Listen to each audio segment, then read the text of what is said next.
docteur Talla Mbengue alhamdulilah. voilà déwénati julli nañ ci jàmm nemmeeku ne xutba bi gàtt na mais pratiquement laal nga actualité ndax mën nga ñu ko tënk rek ci ñetti ponk yi nga xam ne junj nga ko. waaw asalaamaaleykum wa rahmatullah ñu ngi sant borom bi subhanahu wa taala mi nga xam ni moo ñu baaxee jullee fi tey su tabaski waaw comme ni nga ko xamee xutba bi moom dañoo jéem a tënk l'essentiel ñu ngi ko commencé ci sant borom bi subhanahu wa taala ci bis bi nga xamante moom la ñuy xéewale wane bis bi dayoom ni ko yonente bi sallallahu alayhi wa sallam fonke woon ak ni ko borom bi tuddee ci alquran bi ñu paree nag ñu jéem a jàngat suñu réew mi ni mu tëddee ñu jàpp ni gis nañ fi ay fitna yu fi am te daaw fi am wala daawul tasaaroo ni mu tasaaroo nii ñu jàpp nag ni am na ñetti mbir yoo xam ne buñ ko bàyyee xel taxawu ci mën naa am fitna ju du egsi wala bu egsi du metti bi ci jiitu jàpp ni dañoo jikko yi ñu ngi yàqu ci domaine yëpp nag dinañ koy gis ci col gi danañ koy gis ci ni ñu utiliser sàngara ak drogue dañ ko gis ci carte gu tasaaroo danañ ko gis ci yenn valeur yoo xam ne mën naa ay anti valeur yoo xam ne bokkul ak lu mel ne ay ngóor jigéen ak yooyu nga xam ne gars yi tourné wutal nañ ko waaw di ko wax ay le mariage pour tous lu wutal ko pour mu rafet suñuy biir pour ñu mën koo nangu waaye nag ni loolu war nañoo am ñun suñuy xel war naa weesu foofu ba yooyu ñu bañ koo nangu ndax dëppoowul ak suñu diine suñu pas-pas dëppoowul aussi ak suñuy valeurs yi nga xam ne moom lañ doon suñu maam beneen axe bi mooy lu jëm ci problème politique gis nañ ni problème politique daanaka réew mi ci la ñuy wax suba ak ngoon ci yoo xamante ni war nañ koo mën a dépasser kii ñëw fii di dénoncer bu ëllëgee bu ñëwee ba ne ci nguur gi la mu doon bañ lay jéem a saxal wala mu jéem koo gën a dëgëral loolu laa jàpp ni naka loolu warees na ko war a wutal solution bi nag mooy ñun ñëpp ñu xool intérêt réew mi ak population bi def fi ay textes yoo xamante ni ku ñëw tënku ci nga xamante ni ñëpp lay arrangé mais mu bañ ay textes yoo xam rek dañ koy tailler sur mesure parce que fa mu nuy yóbbu mooy musiba rek xéewal li ñu yàlla defal ñu mën koo jariñoo mu jëriñi réew mi duñ ko gis dañ ci nekk di xuloo ba këpp ko mel ni gune bu yaruwul rek bu ñu yónni la mu yor daanaka bu sàgganee gune bu yaroo koy for yóbbu wala gune bu am xel kon day mujj bootul liñ fi am ci xéewal dañ koy ñàkk ñeneen jël ko jëriñoo ko loolu ñu attention beneen bi mooy ñun ay jullit lañu ci réew mi ci lu bëree bëri li ñuy wax ci réew mi àndul ak liñ fiy def te ñun ñoo ko fi faral def pas-pas yoo xam ne jubboowul ak suñu diine ci indi fi ay yoo xamante ni diine ji da koy dàq koo ku jëb rek lu la neex nga woote lu la neex nga ni ma moom la te kenn du ci wax dara bu la neexee les textes yi nga xamante ni mooy taxawal diine ji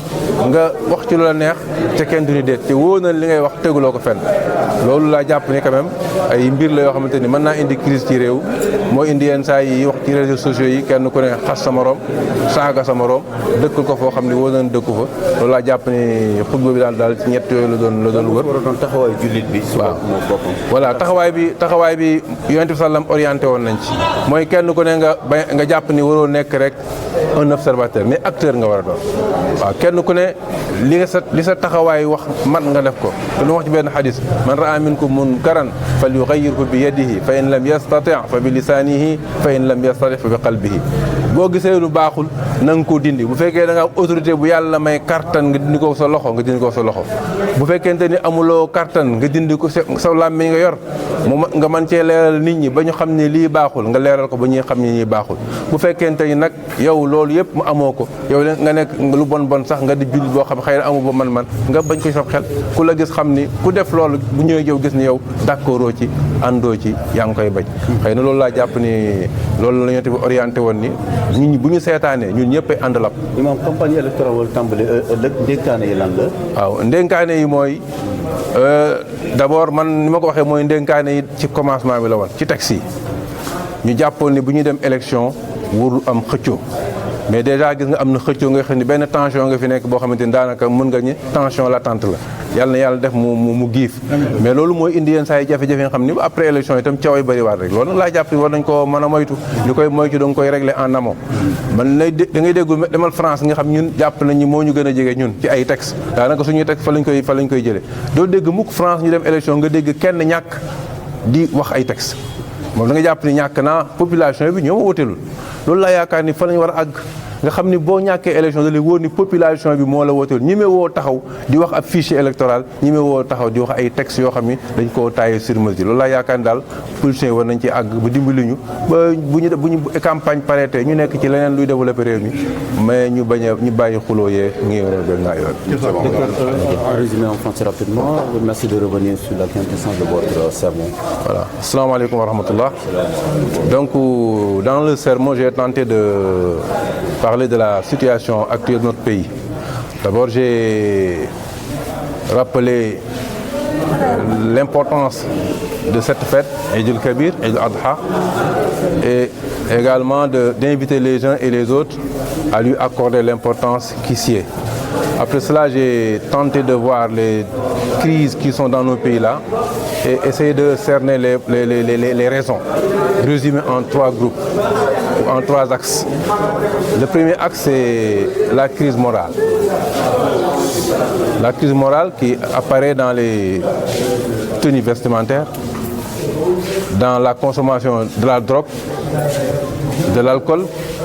et également des antivaleurs qui nous est imposées parfois par d'autres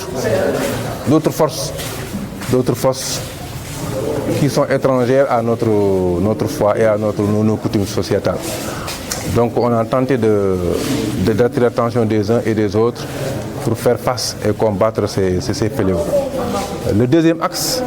c'est l'axe politique.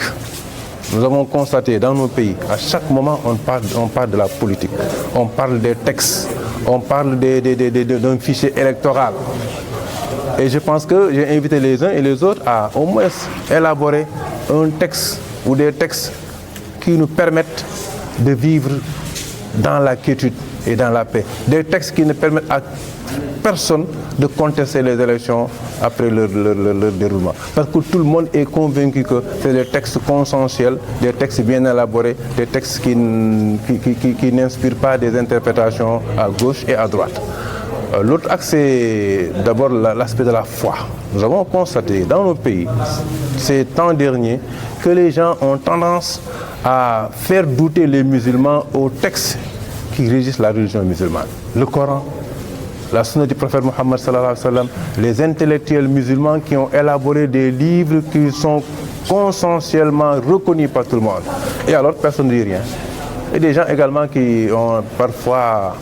je ne sais pas, c'est la liberté ou comment on peut le libertinage de dire qu'ils sont des prophètes, des mahdis, mais personne ne dit rien. Je pense que tout cela, c'est des sources de tension qui peuvent nous amener à des crises et qui peuvent nous amener également à la sanction divine. Et tout ça, c'est au nom de la laïcité. Voilà, peut-être le nom de la laïcité ou le nom de l'exploitation de l'ignorance de la population.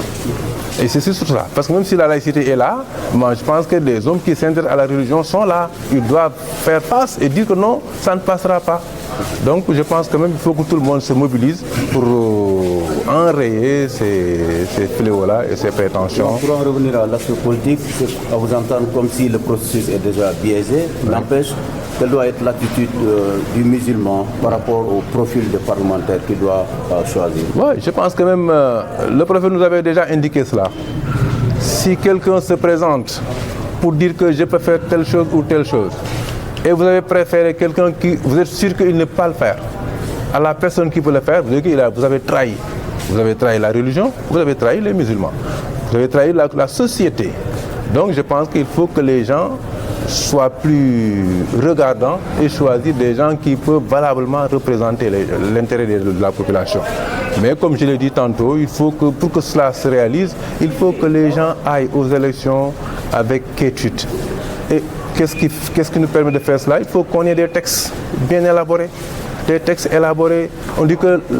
texte de loi doit être impersonnel. Je pense que c'est ça qu'il faut faire. Des textes de loi qui est impersonnel, qui est là pour la société, qui régit une démarche qui dans l'intérêt de tout le monde. Je pense que si on réussit à faire cela, nous pouvons avoir des élections apaisées, mais également nous avons après les élections, tout le monde va à ses activités, donc sans problème. En tout cas, j'invite les gens, comme maintenant le coup est de la partie, il faut que tout le monde fasse à ce que après les élections ne soit pas vraiment source de tension dans ce pays-là.